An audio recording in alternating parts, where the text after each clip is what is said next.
လူတစ်ယောက်ဟာဘဝမှာအမှားတစ်ခုလုပ်မိပြီးအရာအလုံးဆုံးရှုံးသွားတဲ့အခါအုံနောက်ကဒါကိုလမ်းဆုံးလို့ပဲသတ်မှတ်လိုက်ပါတယ်ဒါပေမဲ့တိတ်ကပညာကတော့ဒါဟာလမ်းဆုံးမဟုတ်ဘူးလို့ဆိုပါတယ်ကျွန်ုပ်တို့ရဲ့အုံနောက်ထဲမှာ neuroplasticity ဆိုတဲ့အံ့ဖွယ်စွမ်းရည်ရှိနေလို့ပါ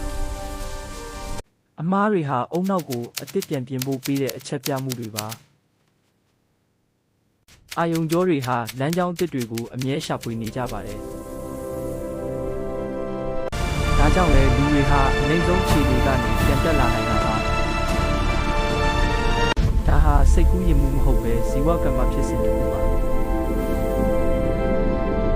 ဒုတိယအခွင့်အရေးဆိုတာကံကောင်းလို့ရလာတာမဟုတ်ပါဘူး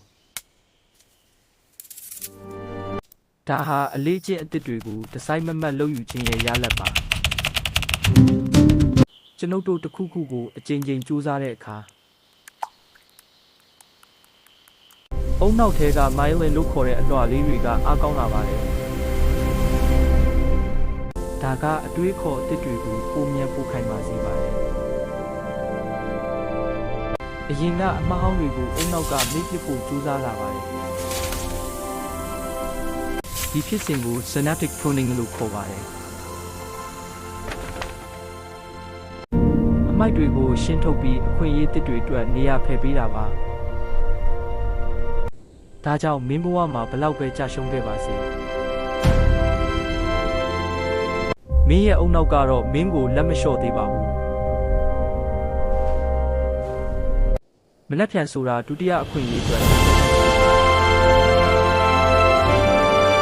သိပ္ပံနည်းကြကြည့်ရင်မင်းဟာနေတိုင်းအသစ်ဖြစ်နေတာပါအမားဆိုတာသင်ခန်းစာမဟုတ်ဘူးအစပြုခြင်းပါအုံနောက်ကပေးတဲ့ဒုတိယအခွင့်အရေးကိုအသုံးချလိုက်ပါမင်းရဲ့ဘဝဇာတ်ကြောင်းကိုမင်းကိုယ်တိုင်ပြန်ရေးလို့ရပါတယ်